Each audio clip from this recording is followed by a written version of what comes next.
네, 안녕하세요. 저는 광운대학교 입학처의 박재함이라고 합니다.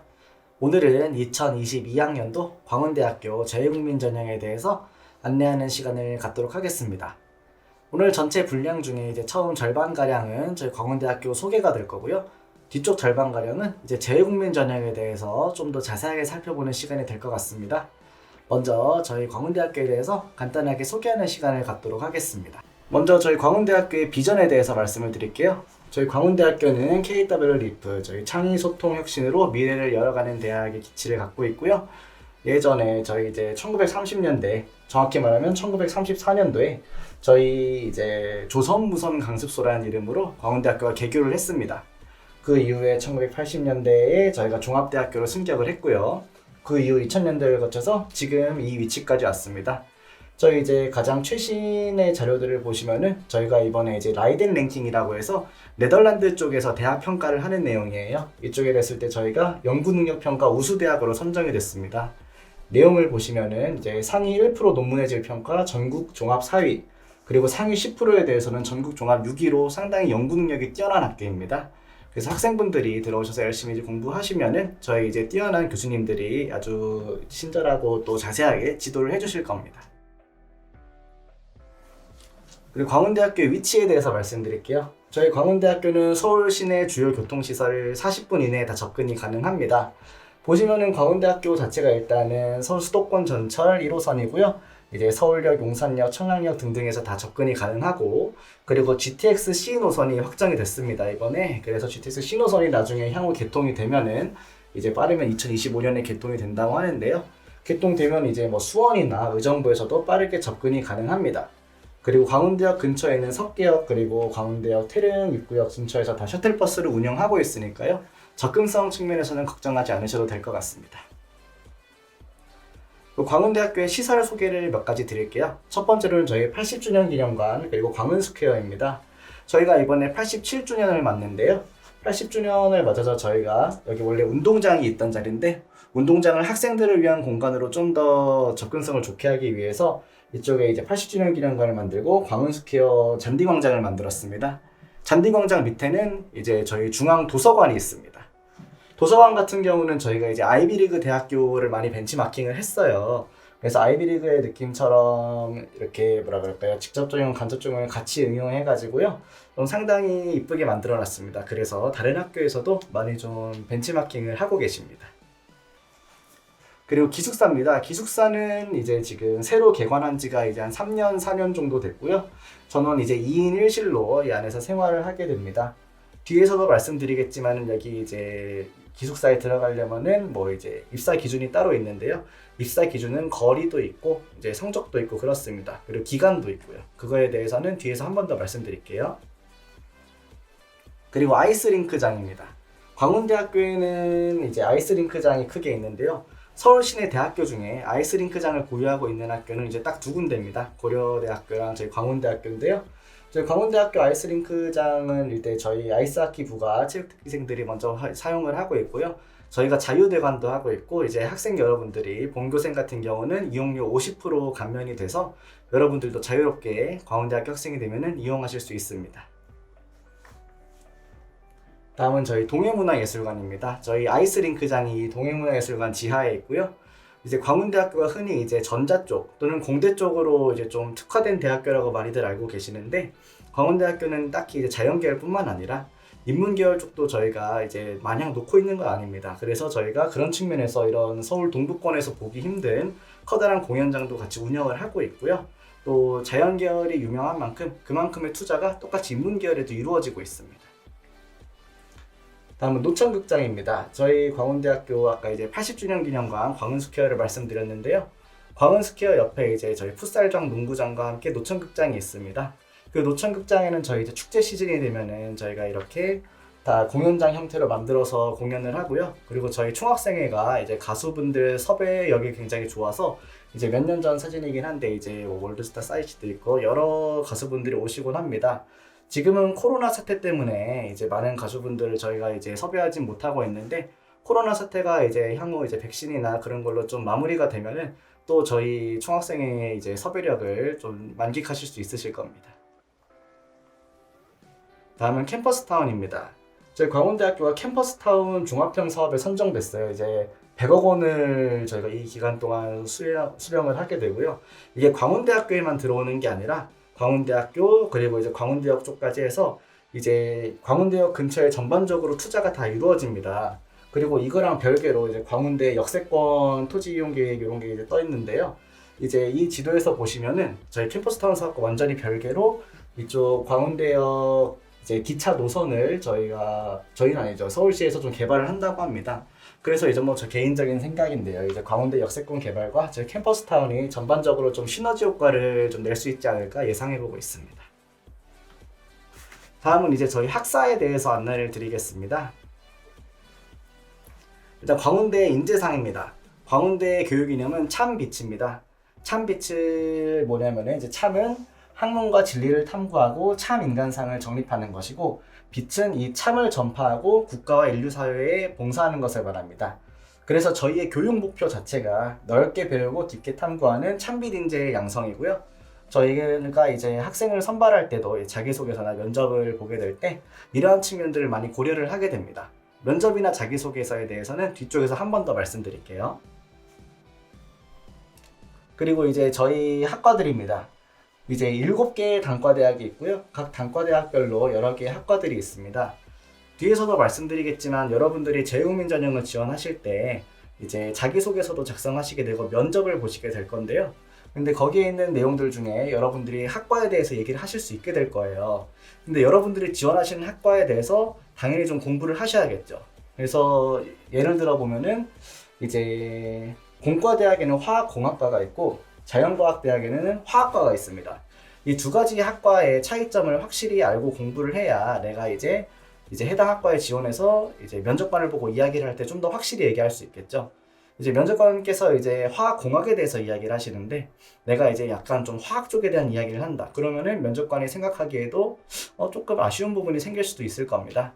그런 식으로 여러분들이 학과에 대해서 반드시 공부를 하셔야 됩니다. 이 학과 공부란 거는 여러분들이 뭐 거창하게 전공서적을 펼쳐본다든가 이런 걸 얘기하는 게 아니고요. 단순하게 학교 홈페이지에 들어오셔서 홈페이지에 소개글을 본다거나 이제 뭐 교수님들이 어떤 걸 하셨는지 한번 읽어본다거나 하시면서 여러분들이 감을 잡으실 수 있을 거예요. 그리고 저희 홈페이지에도 이제 요강들이 올라가 있으니까 요강 앞에 있는 내용을 보면은 조금 더 이제 감을 잡으실 수 있을 겁니다. 그리고 이제 연계 전공이란 게 있습니다. 저희 광운대학교가 앞서 보여드렸던 것처럼 학과가 이렇게 있는데요. 여기 없는 학과도 이제 저희가 실질적으로 개선한 효과를 낼 수 있도록 또 학생들에게 그 효과가 돌아가도록 이러한 제도를 운영하고 있습니다. 연계전공이란 결국 실제로 존재하지 않는 학과지만은 관련 학과들이 이제 과목을 개설해서 그 개설된 과목들을 다 이수를 하다 보면은 별도의 전공을 이수한 걸로 인정을 받는 겁니다. 이게 약간 설명이 어려울 수 있는데요. 예를 들어 보겠습니다.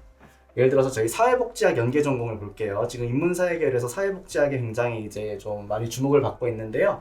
저희 광운대학교에는 일단 사회복지학과가 없습니다. 다만 이런 연계전공을 통해서 관련 학과들, 행정학과, 뭐 심리학과, 법학부, 뭐 멀리 나가서는 스포츠융합과학과, 그리고 상담복지정책 대학원까지 관련된 학과들이 이제 과목을 하나씩 다 개설을 해놓아요. 그러면 여러분들이 소속된 소속학과에서 그 학과의 이제 과목들을 쭉 들으시다가 이 연계전공 과목이 개설된 학과의 과목들을 지정된 과목들을 하나씩 들어주는 겁니다. 그러면은 최종적으로 마지막에는 여러분들이 소속학과의 졸업 여건도 채우시게 되고 연계전공의 이수 조건도 채우시게 됩니다. 그러면은 여러분들이 이제 그 연계전공을 졸업한 걸로 졸업장에 나가게 되고 해당 분야에서 이제 일을 할 수 있게 됩니다. 다음은 저희 전과제도에 대해서 말씀을 드릴게요. 저희 전과제도는 이제 2학년, 3학년 진급시 신청을 하게 되고요. 학점 평균 한 3.0 이상인 학생들부터 지원이 가능합니다. 그리고 이제 특별하게 뭐 아주 큰 제약은 없지만은 일단 당연히 경쟁이 몰리게 되면은 성적 순으로 이제 보통 커트라인이 이루어지게 될 거고요.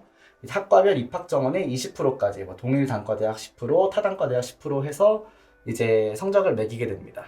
그래서 최근 5년간 전과 합격자 현황을 보시면은 매년 이제 40명에서 50명 가량의 학생들이 이제 학과를 바꿔서 이제 새로운 배움을 또 이제 이어나가고 있습니다. 교환학생 제도도 있습니다. 이제 여느 학교처럼 저희도 다 있는데요.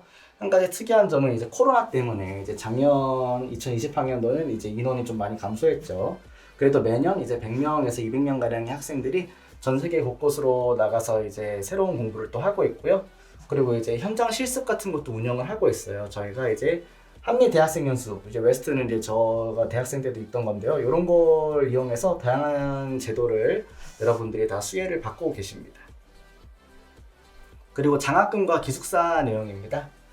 일단 장학금 같은 경우는 평균적으로 1인 재학생 1인당 300만 원의 수혜를 받고 있어요. 여러분들이 들어오셔서 이제 공부만 열심히 하시고 학점만 잘 나오면은 이러한 내용을 받는 데 무리가 없으실 거고요. 기숙사 같은 경우는 제가 아까 말씀드렸던 것처럼 선정 기준이 이제 순위가 있습니다. 1순위는 이제 사회적 배려 대상자, 2순위는 뭐 입주 기간, 장기 입사자에게 조금 더 이제 입주 기간 혜택이 들어가고요. 그리고 이제 3순위는 거리가 됩니다. 그래서 이제 월 평균 26만 원 정도의 금액으로 여러분들이 좀 저렴하게 입주를 할 수 있습니다. 그리고 이제 저희 창업에 대해서 말씀을 드릴게요. 이제 시대가 변하면서 전통적인 취업보다는 창업에 대해서 각 대학들이 좀 많이 지원을 하고 있고 학생들의 관심도 좀 이렇게 옮겨가고 있습니다. 저희 광운대학교는 이제 그러한 측면에서 이제 창업을 굉장히 많이 지원하고 있는데요. 앞서 말씀드렸던 것처럼 저희 이제 캠퍼스타운 사업을 선정되면서 저희가 이렇게 창업 거점센터를 이제 노원구랑 같이 협약을 해서 노원구랑 서울시랑 같이 협약을 해서 따로 이렇게 만들었습니다. 그래서 이제 광운대학교에 오시면 여러분들이 뜻이 있으시다면은 이 창업 거점센터나 각종 창업 지원 프로그램들을 통해서 많은 지원을 받으실 수 있으세요. 그리고 전통적인 측면에서의 취업도 저희가 진행을 하고 있습니다. 취업 지원 같은 경우도 뭐 1대1 진로 상담도 계속 꾸준히 돌아가고 있고요. 저희 같은 경우는 이제 실제 기업과 연계를 해서 견학을 한다거나 방문을 하는 프로그램을 많이 진행을 하고 있습니다. 그래서 그중 대표적인 게 이제 KWIPP 1학습 병행제예요. 참여 대상은 이제 4학년 친구들인데요. 보시면 이제 왼쪽에 오프 더 잡 트레이닝 그리고 오른쪽에 온 더 잡 트레이닝이 있습니다. 이렇게 해서 이제 1학기 때는 뭐 대학에서 공부를 하고 2학기 때는 이제 기업에서 실제로 직무 체험을 하는 식으로 진행이 돼가지고요. 그렇게 1년이 지나게 되면은 나중에 이제 본인 희망시 정규직으로 해당 기업에 취업을 할 수도 있는 프로그램입니다. 그래서 여러분들이 창업뿐 아니라 취업도 이러한 프로그램을 통해서 많은 지원을 받을 수 있으니까요. 여러분들이 이제 학교에 들어오시면은 취업과 창업에 대해서는 이제 조금 마음을 내려놓으셔도 될 것 같고요. 저희의 지원을 통해서 스스로의 능력을 좀 갈고 닦으시면은 좋은 결과가 있을 것 같습니다. 그리고 저희 학생 자치 활동 그리고 교내 동아리도 잘 돌아가고 있어요. 저희 이제 학교를 알리는 광운 알림이 친구들, 비마랑 친구들 있고요. 저희 로빗 같은 경우는 저희 광운대학교 로봇학부에서 이제 운영하는 자체적인 동아리입니다. 이쪽 동아리 같은 경우는 세계 로봇 대회 같은 데서 계속 우수한 성적을 좀 내고 있고요. 이제 많은 학생들이 이 로빗에 지원을 하기도 하고 또 로빗 같은 경우는 굉장히 약간 좀 로봇 사관학교처럼 운영이 되기 때문에 또 학부 안에 또 다양한 또 다른 로봇 동아리가 운영되고 있어서 그런 데 또 지원을 하기도 합니다. 그래서 교내 동아리들이 다양한 분과로 공연분과, 문화분과, 체육분과, 학술분과에서 다양하게 운영이 되고 있습니다. 다음은 저희 광운대학교 동문들에 대해서 먼저 말씀을 드리겠습니다. 저희 광운대학교 동문들 중에서 저희가 이번에 좀 취업 쪽이나 창업 쪽으로 조금 더 저희가 편중을 해서 동문들 몇 분을 모셔봤어요. 그래서 한 분 한 분 간단하게 말씀을 드리겠습니다. 먼저 저희 이제 오상훈 럭스러뷰 대표입니다. 오상훈 대표 같은 경우는 이제 양력에서 보시면 아시겠지만은 굉장히 이제 스타트업에서 이제 속칭 말하는 굉장히 이제 뭐 대박이 되는 그런 약간 입지전적인 인물이긴 하세요. 이제 여기에 있는 게 이제 그분이 만드신 그 교구들인데요. 이 교구들이 이제 요즘 코딩 교육이 좀 대세다 보니까 전국 이제 초등학교, 중학교의 교구로 이제 들어가기도 합니다. 그래서 이분의 이런 제품 같은 게 이제 인정을 받아서 이러이러한 다양한 성과들을 내고 있고요. 이분 같은 경우도 이제 처음에 이제 광운대학교에서 학생으로 있을 때 저희 광운대학교 이제 취업지원팀, 지금 경력지원팀이죠. 이쪽에서 많은 도움을 받고 이제 회사를 만들고 그 안에서 그 뜻을 이루는데 도움을 받았다고 합니다. 다음은 저희 황성재 대표입니다. 황성재 대표 같은 경우는 이제 지금 같은 경우는 약간 좀 엔젤 투자자로 조금 더 유명한데요. 예전에 이제 플런티라는 회사를 운영하다가 그 플런티라는 회사가 삼성전자가 이제 국내 스타트업을 인수한 첫 사례로 남았어요. 삼성전자는 이제 해외 스타트업이나 해외 기업들을 많이 인수를 했는데 국내 스타트업에서 가능성을 보고 인수한 건 이게 처음이어서요. 그때 이후로 이제 전문적으로 스타트업 회사를 창업하시고 특허를 내시고 사업가로 활동을 하고 계십니다. 다음은 저희 이제 그 평화로운 곳입니다. 이승우 대표님 부회장님인데 지금은요. 이제 중고나라가 이렇게 큰 회사인 줄은 저도 이제 영상을 찍기 전에는 몰랐어요. 근데 이제 차세대 유니콘 기업이란 건 이제 저희 경제 쪽에서 많이 쓰는 용어인데요. 기업 가치가 1조 원 이상으로 평가된 이제 상위 스타트업 기업들을 말합니다.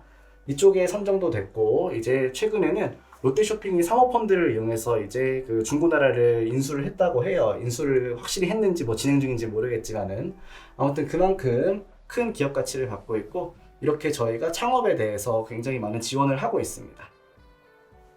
그리고 다음은 이제 조혜빈 저희 동문입니다. 조혜빈 동문은 직접 창업을 하신 건 아니지만은 저희가 앞서 말씀드렸던 연계 전공을 잘 이용하신 케이스이기 때문에 저희가 이렇게 좀 모셔봤습니다. 저희 연계 전공 중에 아까 제가 예시를 사회복지 연계 전공으로 들었는데요. 이제 1인 미디어, OTT 미디어 연계 전공을 이수하셨습니다. 이분 같은 경우는. 그래서 본인이 이제 대학 생활 때 뜻이 있어서 이제 해당 관련된 전공들을 이수를 했고, 그리고 그대로 이제 그 길을 쭉 나아가셔서 지금 이제 상위 5% 뷰티 유튜버로 활동을 하고 계십니다. 지금 누적 조회수가 뭐 1200만이고 이제 구독자 팔로워가 19만 정도 되니까 이것만 돼도 뭐 엄청난 거라는 거 이제 관심 있으신 여러분들이 더 잘 아실 거라고 생각이 됩니다. 그리고 이제 저희가 이제 그 동문 소개를 할 때 항상 좀 전통적으로 이야기를 하는 저희 신종균 삼성전자 부회장님입니다. 이분 같은 경우는 이제 세계 최초의 컬러 폰을 개발하신 걸로 이미 역사에 남아 있고요. 그리고 여러분들 쓰시는 이제 삼성 갤럭시 핸드폰, 갤럭시 시리즈 자체를 런칭을 하고 그 제품군을 이제 개발을 진두지휘했던 분입니다. 그래서 이분이 실제로 이제 삼성전자 부회장으로 계실 때 그때는 딱 3명이었어요, 부회장이. 이제 그 유명하신 분들 중에 딱 하나가 되셨고 지금은 이제 은퇴를 하시고 고문으로 계신데 고문이라는 거는 이제 현업에서는 물론하지만은 갖고 계신 그런 능력이나 정보가 워낙 이제 출중하시기 때문에 조금 더 이제 회사에서 붙잡고 싶을 정도로 이제 능력이 있으신 분이라는 거죠.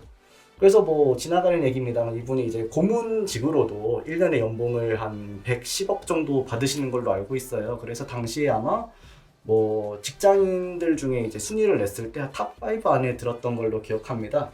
제가 그 삼성전자에 있을 때는 아마 연봉이 이분의 한 200분의 1 정도 받았던 것 같은데 아무튼 여러분들도 광운대학교 오셔서 조금 더 여러분의 능력을 갈고 닦으신 다음에 이렇게 좀 성공 사례로 나중에 또 소개되는 그런 사례가 되었으면 좋겠습니다. 이제 학교 소개는 여기까지 하고요. 지금부터는 제휴국민 전형에 대해서 좀 더 자세히 말씀을 드리도록 하겠습니다. 먼저 저희 2022학년도 제휴국민 전형 주요 사항에 대해서 요약을 해서 말씀드릴게요. 저희 제휴국민 전형은 크게 이제 해외 근무자 자녀 지원 자격과 전교육 과정 이수자 그리고 북한 이탈 주민 크게 3개 축으로 운영이 됩니다. 해외 근무자 자녀 같은 경우는 올해 33명 선발하고요. 이제 전교육 과정 이수자나 북한 이탈 주민은 특별하게 제한이 없습니다. 이 33명의 이유는 해외 근무자 자녀 같은 경우는 정원의 2% 이내에서 모집을 하게 정해져 있고요. 이제 나머지 전교육 과정 이수자랑 북한 이탈 주민 같은 경우는 모집 인원 제한이 없기 때문에 저희가 인원 설정을 이렇게 해서 운영을 하고 있습니다. 그리고 모든 경우에 대해서 저희가 면접 100%로 운영을 하고 있습니다. 그리고 이제 저희가 이 영상 찍는 이후로 뭐 조금씩 이제 변동이 될 수 있기 때문에 항상 저희 원서 접수하기 전에 최종 모집 요강을 저희 홈페이지 들어오셔서 확인을 해보셔야 됩니다. 먼저 모집 인원에 대해서 좀 더 자세하게 한번 살펴보겠습니다. 저희 앞에서 말씀드렸던 7개 단과대학, 전자정보공과대학부터 이제 자연계열 4개 단과대학 있고요. 그리고 인문계열 3개 단과대학 있습니다. 이렇게 합쳐서 33명을 저희가 모집을 하고요. 여기서 이제 약간 잘 보셔야 될 게 최대 모집 가능 인원입니다. 이 최대 모집 가능 인원은 이제 각 모집 단위별로 최대로 선발 가능한 인원인데요. 저희가 왜 이렇게 되냐면은 이제 예를 들어서 인문사회과학대학을 예로 들어서 볼게요. 인문사회과학대학 안에는 이제 5개 학과, 5개 모집 단위가 있는데요. 저희가 이 5개 모집 단위에 지원하신 분들을 다 합쳐서 인문사회과학대학 안에서 총 5명 선발을 합니다. 그럼 이 5명이 딱 TO가 있는 게 아니라 각 학과별로도 TO가 정해져 있기 때문에 이중으로 TO가 적용되신다고 보면 돼요. 그래서 예시가 있는데 이제 5개를 합쳐서 총점 순으로 5명을 최종 선발하지만은 이 중에 국어국문학과, 영어산업학과, 그리고 산업심리학과는 3명까지밖에 들어올 수 없습니다. 그래서 좀 극단적인 예를 들면은 인문사회과학대학 안에 5개 학과에 지원하는 학생들이 예를 들어서 1등부터 5등이 다 국어국문학과에서 나왔다고 칠게요. 그럼 그 5명이 이제 다 선발되는 게 아니라 국어국문학과의 최대 모집 가능 인원이 딱 3명이기 때문에 1, 2, 3등만 이제 합격을 하고 이제 그 국어국문학과 4, 5등은 이제 예비 번호를 받고 다른 학과를 쓴 그 학생이 이제 그 다음으로 합격 통보를 받게 될 겁니다. 그래서 이제 다 같이 묶어서 선발을 한다는 거를 확실하게 좀 알고 가셔야 될 것 같고요. 일정입니다. 먼저 이제 재외국민 전형은 이제 모든 전형 중에 가장 좀 빨리 시작을 합니다. 여러분들이 이제 해외 같은 경우는 이제 가을 학기를 많이 하시니까요. 보통 이번에는 7월 5일부터 9일까지 저희가 인터넷 접수를 합니다. 이제 접수하실 때 또 한 가지 특이사항이라면은 재외국민 전형도 수시 모집이기 때문에 수시 모집 6개 제한에 같이 걸리게 됩니다. 그래서 꼭 이거를 주의를 하셔야 되고요. 그리고 여러분들 자기소개서를 온라인으로 원서 접수 사이트에서 입력을 하실 건데요. 그 입력 기간도 이제 똑같이 가는데 원서 접수 이후 하루 정도는 저희가 더 이렇게 드리고 있습니다. 다만 이 시간까지 입력을 안 하면은 요건 안 되는 거기 때문에 반드시 입력 다 하시고 이제 결제까지 하셔야 됩니다. 그렇게 하고 나면은 먼저 면접을 보시게 될 거예요. 면접일은 올해 7월 20일 화요일로 정해졌고요. 어떻게 될지 세부적인 방법이 어떻게 될지 모르겠으나 아직은 다만 광운대학교를 방문해서 하는 형태의 면접이 된다는 거를 알아두셔야 될 것 같습니다.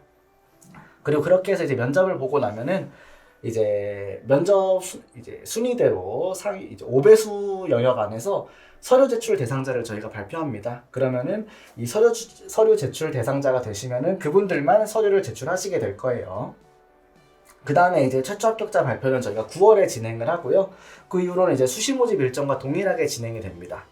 그리고 수시 모집 합격생들은 이제 등록 예치금을 먼저 내는 거기 때문에 예치금을 뺀 나머지 등록금 전체는 이제 2월에 다 납부를 하시게 될 겁니다. 그래서 이런 시스템으로 운영이 된다는 것을 알아두셔야 되겠습니다. 그리고 전형 방법입니다. 앞서 말씀드렸던 것처럼 광운대학교는 면접 100%로 운영을 합니다.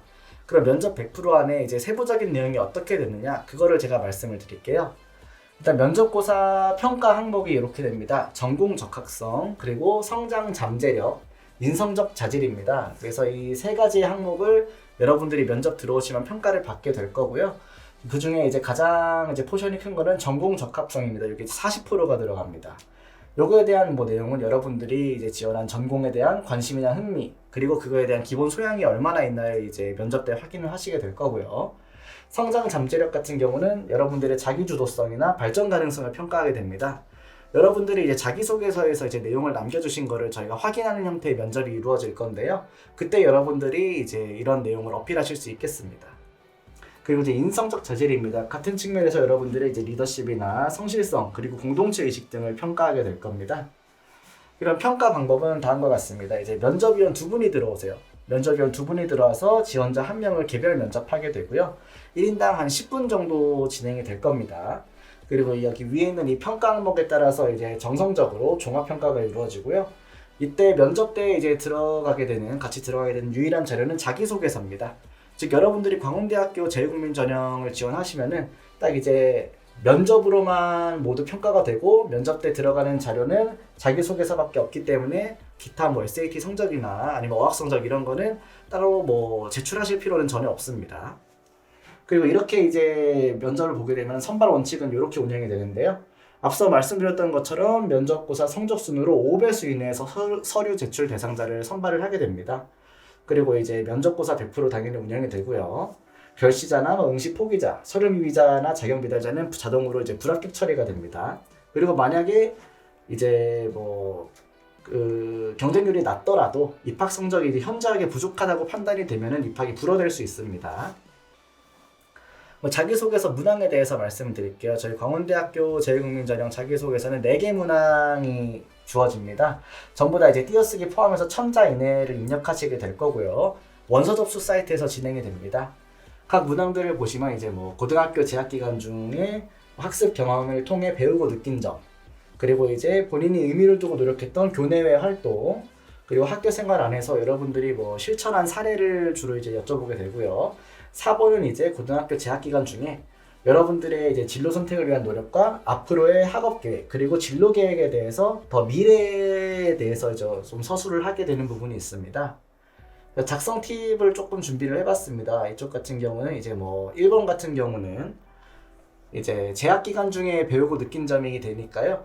그 안에서 여러분들이 어떤 걸 학습했는지, 그리고 그 안에서 내가 이걸 공부하면서 얼마나 좀 열정을 갖고 했는지를 어필하게 될 겁니다. 2번 같은 경우는 여러분들의 교내외 활동이지요. 그래서 이제 활동을 단순하게 나열하는 게 아니라 그 활동을 통해서 내가 어떤 걸 배웠고 어떤 걸 느꼈고 또 어떤 게 나에게 도움을 줘서 내가 이만큼 성장을 했는지 그렇게 어필을 하셔야 될 겁니다. 그리고 그 활동에 이제 의미가 있다면 꼭 3개를 모두 작성하지 않으셔도 이제 무방합니다. 3번 같은 경우는 이제 학교 생활 중에 뭐 배려, 나눔, 협력, 갈등 관리 등을 실천한 사례를 직접 본인이 이제 드시는 건데요. 이제 그러한 사례 경험을 통해서 내가 어떤 거를 느꼈고 어떻게 변화가 됐는지 좀 구체적으로 표현을 하셔야 됩니다. 그리고 이제 단순한 일회성 활동이 아니라 내가 지속적으로 어떤 거를 했고 그 안에서 어떤 역할을 했는지 어필을 하셔서 여러분들이 어떠한 장점이 있는지를 면접관에게 전달을 할 수 있어야 됩니다. 그리고 4번 항목 같은 경우는 이제 학업 계획, 향후 진로 계획이 있기 때문에 유일하게 미래를 서술하는 내용입니다. 그래서 여러분들이 앞으로의 학업 열정과 포부, 그리고 내가 이 모집단위 학과에 지원해서 무엇을 하겠다는 목표랑 이제 동기를 자세하게 서술을 해주셔야 돼요. 그래서 내가 앞으로 이 학과에 지원을 해서 어떤 공부를 하고 싶고 또 내가 어떤 모습으로 성장하고 싶다, 그거에 대해서 좀 구체적으로 작성을 해주시면은 조금 더 좋은 자기소개서가 될 수 있습니다. 그리고 면접입니다. 자기소개서 여러분들이 작성하신 거를 이제 면접관분들이 다 이제 면접할 때 보시면서 그거에 대해서 확인하는 면접이 될 거예요. 그래서 저희가 평가 방법에 자기소개서를 참고 자료로 하는 정성 종합평가라고 기재를 해놨습니다. 이 내용은 저희가 뭐 구술 문제를 푼다거나 외국어로 한다거나 뭐 제시문을 주고 이거를 해결해봐라 이렇게 하는 게 아니라 여러분들이 이제 작성하신 자기소개서를 바탕으로 자기소개서에 이러한 내용이 있네, 그러면은 이 내용이 있다면은 이런 걸 한번 물어볼까 하는 확인 면접이 됩니다. 그래서 여러분들이 자기소개서가 면접에 연결이 되기 때문에 자기소개서를 잘 작성하셔서 이제 면접 때 어떤 내가 질문을 하고 대답을 할지에 대해서 미리 좀 설계를 하셔야 될 거예요. 그래서 면접에 이제 예시 문항들입니다. 이런 문항들이 꼭 나오지 않을 수도 있어요. 예시입니다. 여러분들이 자기소개서에 이런 활동이 있었는데 본인의 역할은 무엇인가요? 그 중에 어떤 게 가장 의미 있었나요? 이런 거를 면접 때 확인하면서 여쭤보실 수도 있고요.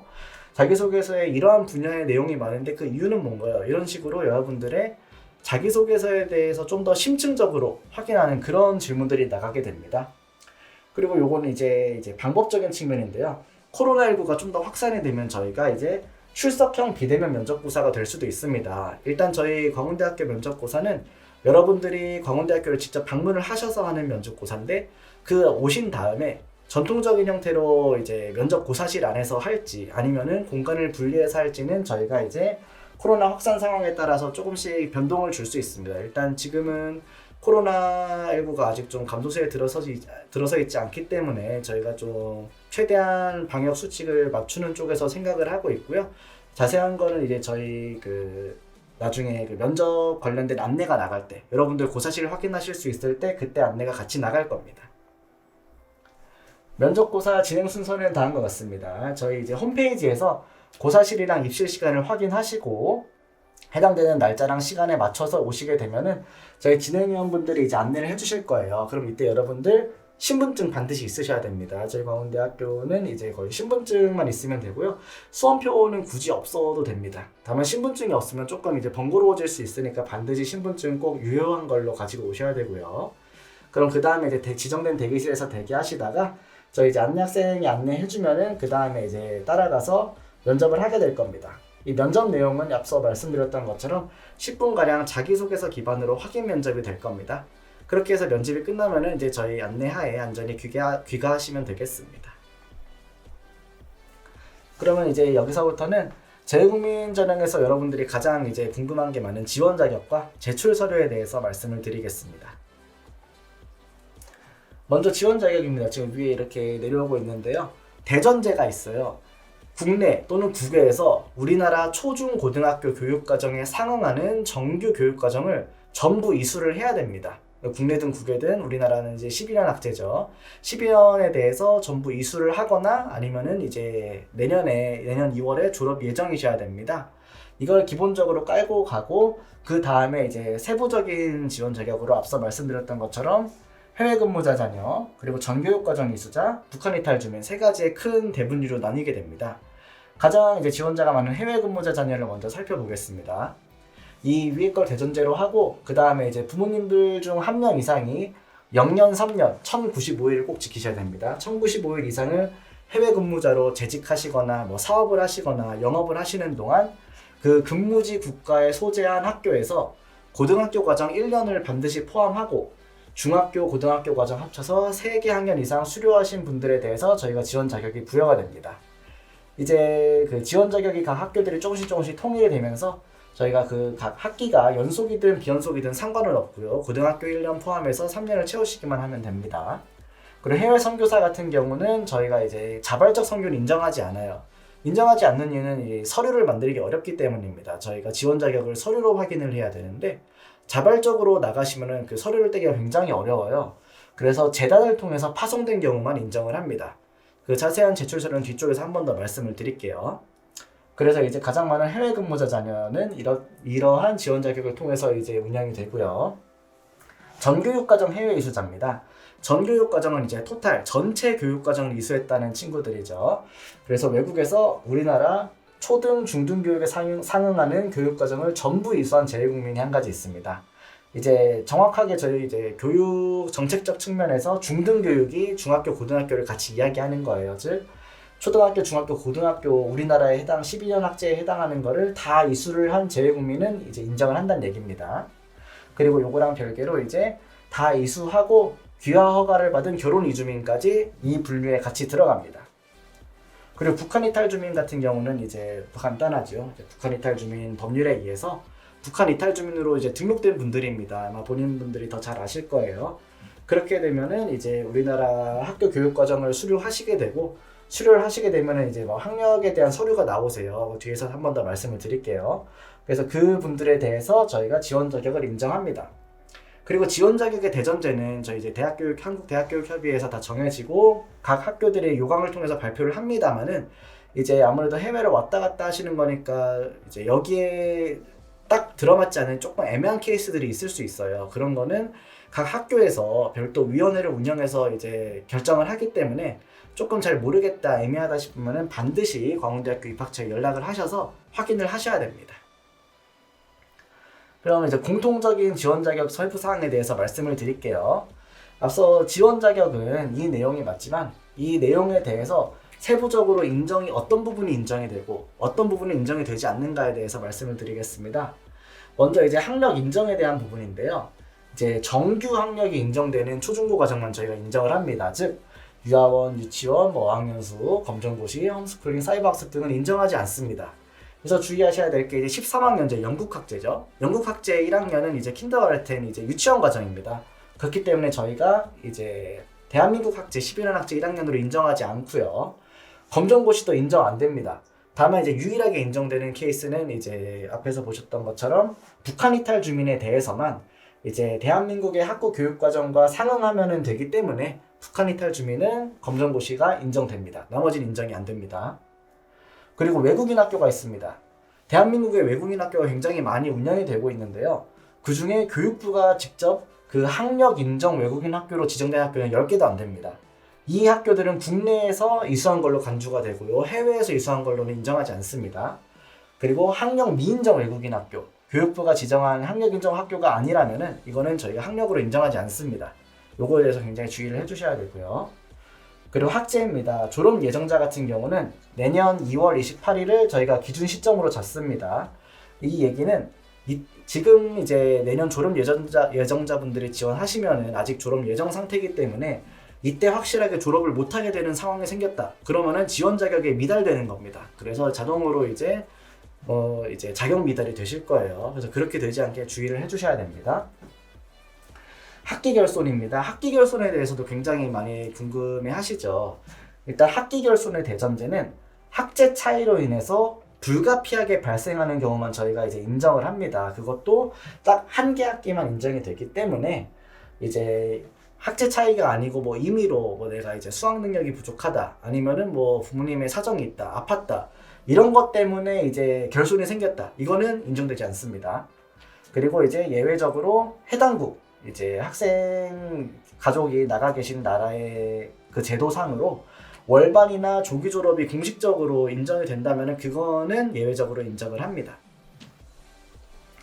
조금 더 이제 중복 누락에 대해서 얘기를 드릴게요. 원칙적으로 중복 수료로 인한 기간은 저희가 인정하지 않습니다. 다만 앞서 말씀드렸던 것처럼 학제 차이로 인해서 불가피하게 발생한 경우 이제 중복된 학기를 누락된 학기에 좀 채워서 인정을 할 수가 있으세요. 다만 요거 같은 경우는 이제 재학이 연속적인 경우에 한해서 인정을 하고요. 복수 발생도 인정을 합니다. 그리고 2개 학기 이상 연속된 덩어리는 하나로만 저희가 인정을 해요. 이게 이제 말로만 말씀드리면 조금 어려우니까 표를 보고 좀 이야기를 해보겠습니다. 이제 충족 예시랑 미충족 예시 이제 두 가지 하나씩 저희가 갖고 왔는데요. 첫 번째 케이스를 보면은 이제 D는 국내 학교고 A는 이제 해외 학교인데 전체 이제 저희가 12년 학제니까 각 학기를 어떻게 했는지 저희가 이제 도식화를 한 거예요. 이제 비슷한 걸 여러분들이 서류 제출하실 때 자동으로 작성이 될 건데요. 보시면은 이제 위쪽 케이스의 경우 2학년 2학기까지 국내에서 다녔어요. 근데 해외를 갔는데 학제 차이, 보통 해외는 이제 가을 학기니까 같은 학기를 한 번 더 하게 되거든요. 이렇게 되면 중복 이수가 됩니다. 중복 이수를 해서 쭉 다니다가 다시 귀국을 했어요. 그럼 보통 귀국을 하면 또 이제 학생들이 이제 선택을 하게 되죠. 이제 중복을 할 것인지 아니면 이제 한 학기를 뛰어넘을 것인지. 근데 여기서 이제 뛰어넘었어요. 뛰어넘게 되면 당연히 이제 이 표에 대해서는 누락된 학기가 생기겠죠. 근데 이럴 때 여기 앞에 중복된 학기가 있기 때문에 이걸 이렇게 대체를 할 수가 있습니다. 마찬가지로 이 학생이 이제 7학년에서 9학년 갈 때도 이제 누락된 거를 중복된 걸로 이렇게 채울 수가 있어요. 그리고 이제 11학년 1학기에도 이제 학제 차이로 인한 누락이 있는데 저희가 이제 앞서 대전제는 초중고등학교 12년 과정을 모두 하셔야 되는데 학제 차이로 인한 건 저희가 한 학기까지 인정을 합니다. 그렇기 때문에 이 위의 친구 같은 경우는 누락된 학기는 총 3개 학기지만 중복된 학기가 2개가 있기 때문에 물론 다 학제 차이로 인해서 생긴 거기 때문에 누락된 학기 2개에 대해서는 해결이 됐고 남은 하나 학기는 누락이 되었지만은 학제 차이로 인한 거고 딱 한 개 학기이기 때문에 문제없이 인정이 됩니다. 다만 미충족 예시를 보면은 이제 이 친구 같은 경우는 3학년 1학기까지 국내에서 했어요. 근데 해외에서 갔는데 이제 어떤 사유인지 모르겠지만 2학년 2학기부터 진행이 됐어요. 이것도 아마 학제 차이가 되겠네요. 그럼 그렇게 하면은 2개 학기가 이제 겹쳐서 2개 학기 누락분을 채울 수 있을 것 같은데 그렇게 운영하지 않고 이렇게 한 덩어리가 됐다면은 저희가 1개 학기만 인정을 하고 2개 학기를 다 채울 수가 없습니다. 그렇기 때문에 이 친구 같은 경우는 여기서 하나가 비었고 이건 똑같은 케이스고요. 또 여기서 또 하나가 비었기 때문에 총 2개 학기가 결손이 생기게 돼서 이 학생 같은 경우는 이제 지원 자격이 미충족됩니다. 그래서 지원 자격 미달로 처리가 됩니다. 그래서 이러한 부분에 대해서 먼저 본인이 이제 날짜를 정확히 계산하셔서 잘 보셔야 되고요. 뭔가 애매한 부분이 있다 그러면은 이제 주저하지 마시고 바로 저희 쪽에 연락을 주셔야 됩니다. 그리고 이제 해외 근무자 자녀에 대해서 여기만 적용되는 이제 관련 사항들을 몇 개 더 말씀을 드릴게요. 해외 근무자는 0년 3년 앞에서도 말씀드렸죠. 이렇게 계산하면 1095일이 되는데 1095일 이상 해외에서 근무하거나 뭐 사업을 하거나 영업을 하거나 그런 목적으로 이제 배우자 그리고 학생과 같이 현지에 체류를 하면서 근무를 해야 됩니다. 이거는 모두 서류상 확인 가능한 기간만을 인정을 하고요.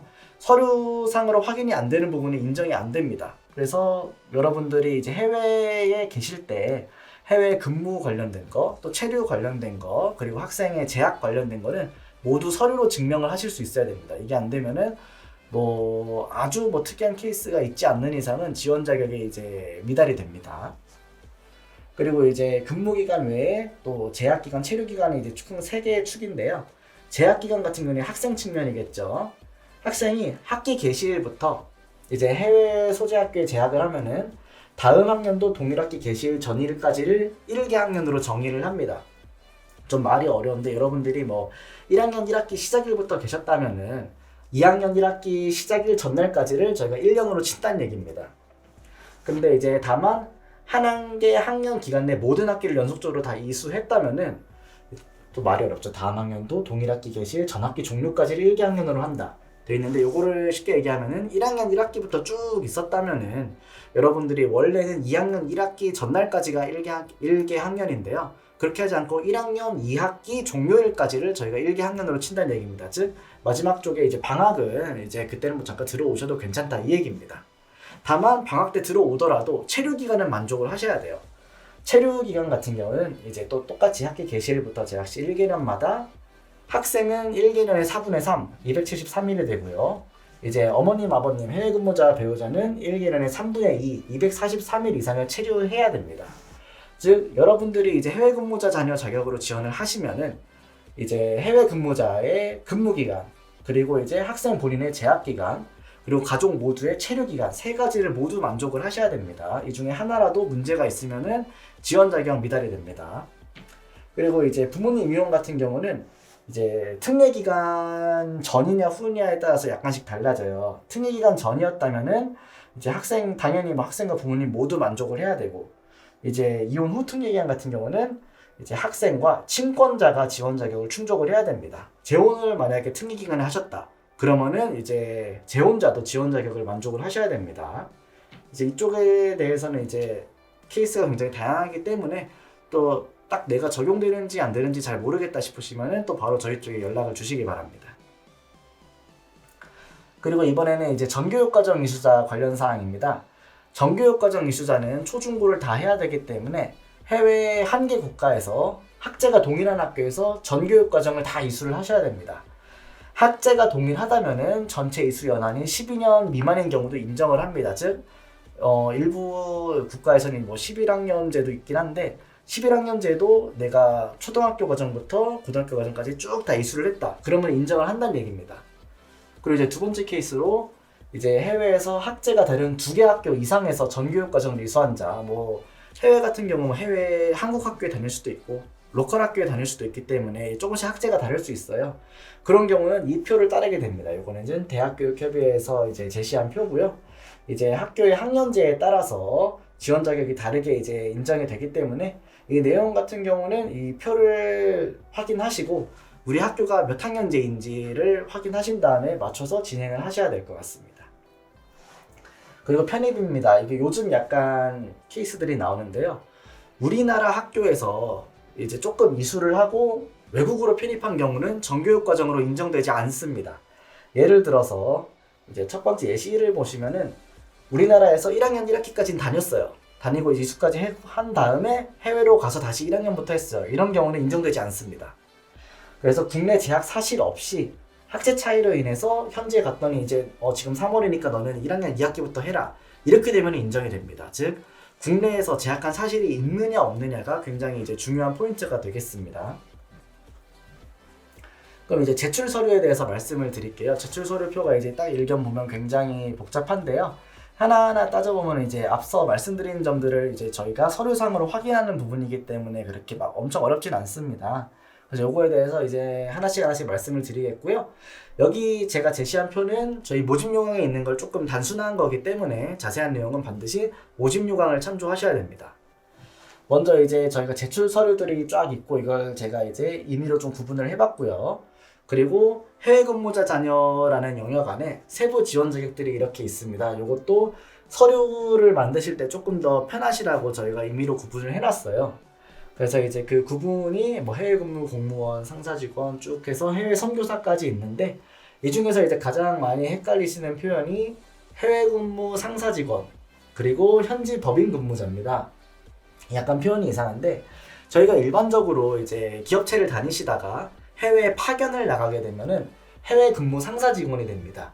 그런데 보통 기업체에서 해외 지사를 운영할 때는 당연히 이제 현지에 세금을 내야 되니까 법인 형태로 운영이 되거든요. 그래서 현지 법인 근무자로 많이 헷갈리세요. 실제로 표현이 약간 애매하기도 하고요. 하지만 한국에 본사가 있는 회사에서 해외로 이렇게 파견을 나간다면은 그 경우는 해외 근무 상사 직원으로 들어가셔야 되고, 그렇다면 현지 법인 근무자는 뭐냐? 현지 법인은 이제 그 흔히 얘기하는 로컬 업체입니다. 현지에서 설립이 돼서 운영되는 회사고요. 쉽게 생각하면 본사가 현지에 있다고 생각하시면 되겠습니다. 현지 업체를 다니시는 분들은 현지 법인 근무자에 맞춰서 하시면 되고, 현지에서 내가 이제 업체의 뭐 대표다, 내가 하나 이제 차려서 운영을 하고 있다, 그런 케이스 같은 경우는 현지 자영업자가 되겠습니다. 그래서 서류들을 쭉 살펴보면은 이제 저희 광운대학교 자체 서식들이 있고요. 그리고 이제 학교에서 여러분들 다니신 학교에서 발급한 서류들이 있고 정부에서 발급하는 서류들이 있고 이제 뭐 근무지 해외 정부에서 발급하는 서류들이 이렇게 쫙 있습니다.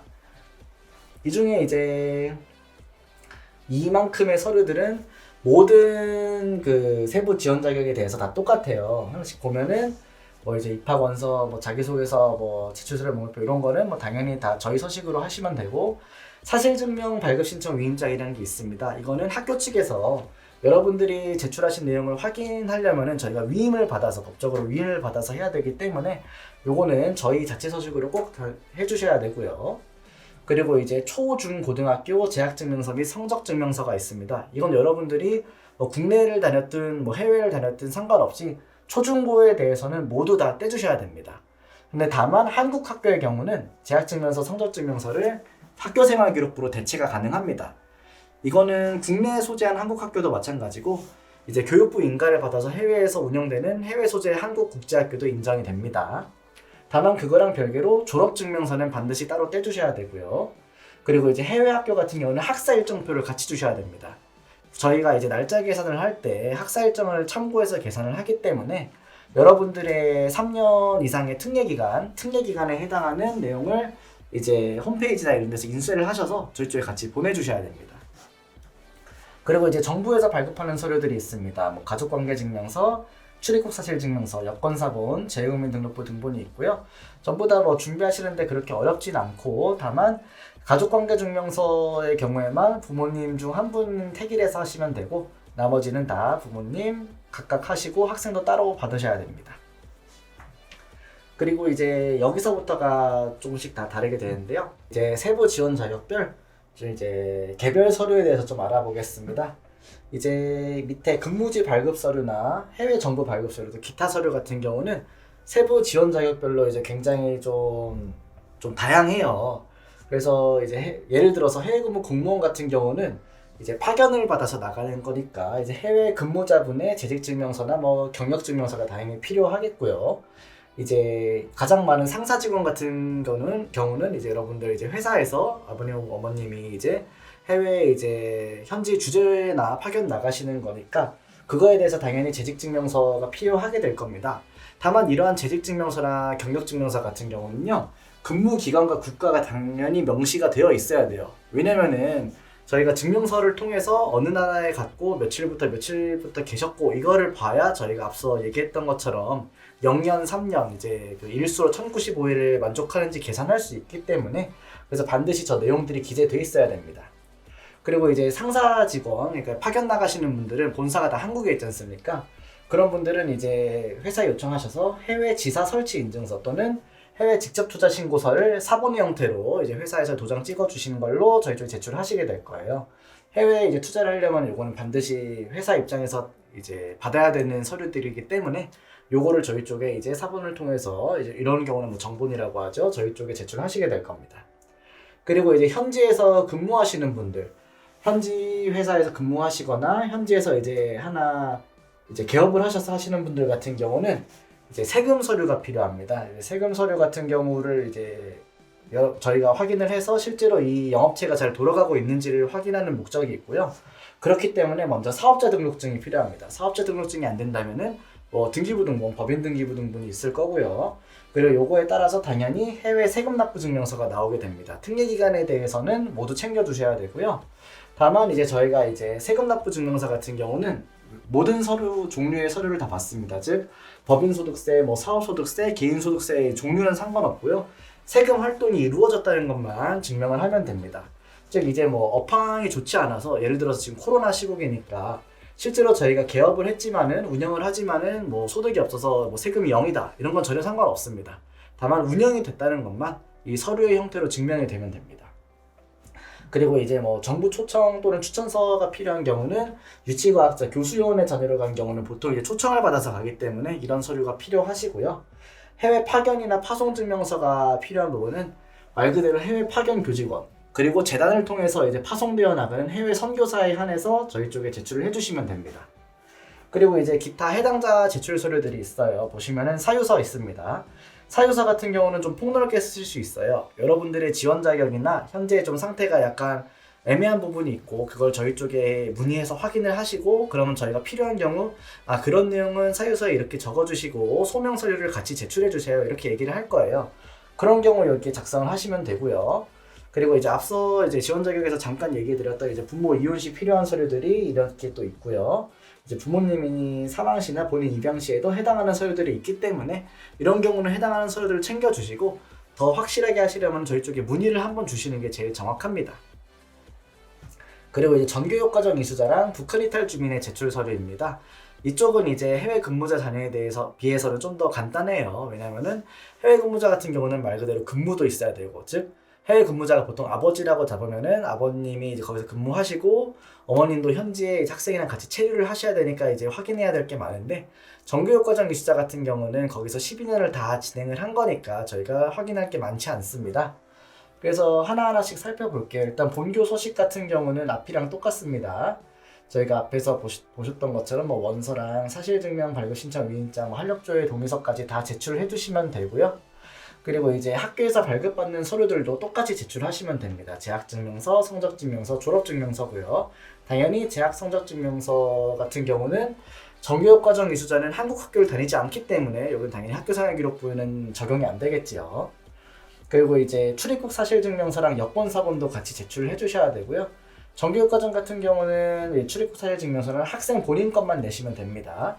제2국민등록부 등본도 학생 본인 것만 내시면 되고 결혼이주민 지원 자격 같은 경우는 안 내셔도 괜찮아요. 그리고 대신에 이제 결혼이주민 같은 경우는 결혼해서 이주를 한 거니까 국적 취득 사실증명서, 혼인증명, 혼인관계 증명서 이런 거를 제출해 주셔야 됩니다. 그리고 이제 북한 이탈 주민으로 넘어갈게요. 이쪽 같은 경우는 이제 서류가 더 간단해지는데요. 뭐 저희 광운대학교 자체 서식 같은 경우는 뭐 당연히 그대로 가는 거고요. 다른 서류는 상관없이 북한 이탈 주민 등록 확인서가 이제 발급이 됩니다. 요건 이제 뭐 시군구청에서 발급하시면 되고 고교 졸업 학력 확인 서류 앞서 저희가 그 검정고시 얘기할 때 잠깐 얘기하고 넘어갔죠. 거기에 해당하는 서류들을 이제 뗄 수 있으세요. 이제 북한 이탈 주민 학력 확인서도 가능하고 뭐 고등학교 졸업증명서, 성적증명서 검정고시를 나오셨다면은 검정고시 합격증명서랑 성적증명서를 다 제출해 주시면 됩니다. 이 내용들은 뭐 다시 한번 말씀드리지만은 모집 요강을 한 번 더 확인하셔서 거기에 더 자세한 내용들이 있어요. 뭐 어떤 서류는 언제 이후로 발급을 해야 되고 어떤 서류는 뭐 예를 들어서 어디서 발급해야 되고 이런 내용이 다 있기 때문에 요거는 반드시 요강을 확인해 주셔야 됩니다. 유의사항을 그래서 한 번 더 말씀을 드릴게요. 모든 서류는 이제 원본 제출을 해야 됩니다. 원본만 인정이 되고 뭐 사본이나 뭐 부본 이런 건 인정되지 않습니다만 또 코로나 시국이기 때문에 일단 제출이 불가능한 경우, 왜냐면 또 해외 학교 같은 경우는 서류 여러 불 또 잘 안 떼주기 때문에 먼저 사본을 제출해서 이제 서류 심사를 받습니다. 그런 다음에 최종 합격하셔서 최종적으로 학교 다닌댔다고 등록금을 다 내서 최종 등록자가 됐어요. 그렇게 되면은 이제 거의 2주 내로 원본 서류를 내셔야 됩니다. 만약에 원본 서류를 내지 않았거나 냈는데 제출한 사본이랑 다르다. 근데 이게 확인이 안 되고 소명이 안 됐다. 그러면 합격이 취소됩니다. 그래서 반드시 이거에 대해서 확인을 하셔야 되고 저희가 제출된 서류는 반환하지 않기 때문에 이 부분 이제 좀 확인하고 넘어가셔야 되고요. 시기적인 측면에서도 약간 제한이 있는데요. 원서 접수 마감일 기준 3개월 이내 발급분 제출입니다. 즉 지금 올해 기준으로는 4월 10일 토요일 이후에 발급된 서류들은 다 제출 가능하십니다. 다만 재학, 근무, 납세 기준일 종료 이후에 발급된 서류는 시기에 상관없습니다. 이게 무슨 얘기냐? 예를 들어서 제가 뭐 올해 재수를 하고 있어요. 그럼 작년에 다 졸업을 했겠죠. 그럼 작년에 졸업을 하고 졸업증명서를 뗐는데 그러면 이거에 맞춰서 또 떼야 되느냐? 그렇지 않아도 된단 말입니다. 즉 여러분들의 기준일, 특례기간 기준일이 종료가 됐다면 그 이후에 발급한 서류는 꼭 4월 10일 토요일 이후가 아니어도 저희가 인정을 합니다. 졸업 예정자 같은 경우도 이제 크게 원본 제출과 이제 비슷한 측면에서 운영이 되는데요. 저희 최종 등록을 한 다음에 최종 졸업증명서랑 성적증명서를 내셔야 됩니다. 왜냐면은 지금 지원하실 때는 여러분들이 예정자의 자격으로 지원을 하시기 때문에 최종적으로 이런 나는 무사히 졸업을 했고 성적도 받았다 이런 거를 저희 쪽에 입증을 하시는 거예요. 그래서 이제 마지막에 이제 올해 2학기를 추가적으로 해외에서 재학해야 이제 충족되는 경우는 관련된 서류들을 다 내셔야 됩니다. 여기에는 여러분들의 학교 관련 서류뿐만 아니라 뭐 출입국 사실증명서, 재직증명서, 납세증명서 이런 거 다 들어갑니다. 왜냐면은 남은 2학기 기간 동안에 이제 해외 근무자 관련 서류뿐 아니라 이제 같이 계신 이제 배우자의 서류 그리고 학생의 서류가 다 필요한 거예요. 여러분들이 이제 그 추가 학기를 함으로써 그러니까 2학기를 마저 이수함으로써 모든 자격이 다 충족되었습니다. 요거를 하는 거기 때문에 이 해당 서류들을 똑같이 이제 이날까지 제출하지 않을 경우 역시 합격 취소될 수 있습니다. 졸업 예정자가 이제 남은 학기를 해외에서 추가적으로 재학하더라도 근무 기간, 체류 기간이 부족할 경우 저희가 이제 자격 미달이 되겠죠. 이렇게 돼서 좀 확인이 안 되면은 취소됩니다. 즉 위에 거에서 이제 연결되는 거죠. 여러분들이 졸업 예정자 자격으로 지원을 했을 때 내년 3월에 최종적으로 내가 잘 졸업을 했고 우리 가족이 잘 근무하고 체류했다. 요게 증명이 안 되면은 이렇게 합격이 취소된다는 이야기입니다. 그리고 이제 영사 확인이 이제 그 절차적인 측면에서 많이들 궁금해 하시죠. 이제 해외에서 발급한 뭐 재학증명서, 학교 관련 서류들, 그리고 회사 관련 서류들은 전부 다 이제 영사 확인을 받아야 됩니다. 영사 확인이 아니라면 저희 이제 아포스티유 국제협약에 가입된 경우는 이걸 하실 수 있는데 일반적으로는 영사 확인을 더 많이 하실 거예요. 그래서 이런 해외 발급 서류들은 전부 영사 확인을 받으셔서 해당 영사관, 당관 내 영역에서 이제 발급이 된 서류라는 걸 확인을 하셔야 됩니다. 다만 이제 교육부 장관의 승인을 받은 해외 한국국제학교의 서류는 요걸 생략하실 수 있습니다. 그리고 번역을 영사 확인과 별개로 받으셔야 돼요. 저희는 영어랑 이제 그 한국어만 인정을 하기 때문에 그 외의 언어, 예를 들어서 뭐 중국어라던가 아니면 이제 저쪽 남미 쪽의 이제 언어들이라던가 그런 경우는 반드시 영어나 한국어로 번역 공증까지 같이 받으셔야 됩니다. 그래서 이제 영사 확인은 영사 확인대로 이제 여기서 발행이 되었다는 증거를 받아오시는 거고요. 번역 공증은 저희가 이제 확인할 수 있게 번역을 하시는 겁니다. 이 두 개는 좀 다른 겁니다. 여러분들 이거 헷갈리시면 안 되고요. 그리고 앞서 잠깐 말씀드렸죠. 지원 제한 있습니다. 수시 모집 모든 전형 대상으로 최대 6회 제한이 있기 때문에 이거 주의하셔야 되고 수시 모집에는 재외국민이 포함되기 때문에 예를 들어서 재외국민 6개를 다 쓰고 내가 나중에 수시 때 뭐 논술 6개를 또 쓰겠다 이런 거 안 되십니다. 다 합쳐서 6개예요. 그리고 한 개의 전형에서는 한 개의 모집 단위 학과만 지원 가능합니다. 예를 들어서 내가 재외국민 전형의 뭐 강원대학교에 이 학과 저 학과를 같이 쓰겠다 이런 거 안 됩니다. 그래서 한 전형에는 무조건 한 개 모집 단위만 지원을 하셔야 됩니다. 그리고 이제 나머지로 뭐 원서 접수는 이제 전형료를 결제하시면 완료가 돼요. 이제 원서 접수 사이트에서도 보시면은 최종 그 확인 과정으로 전형료 결제를 하게 될 거거든요. 결제를 하지 않으면은 접수가 완료되지 않습니다.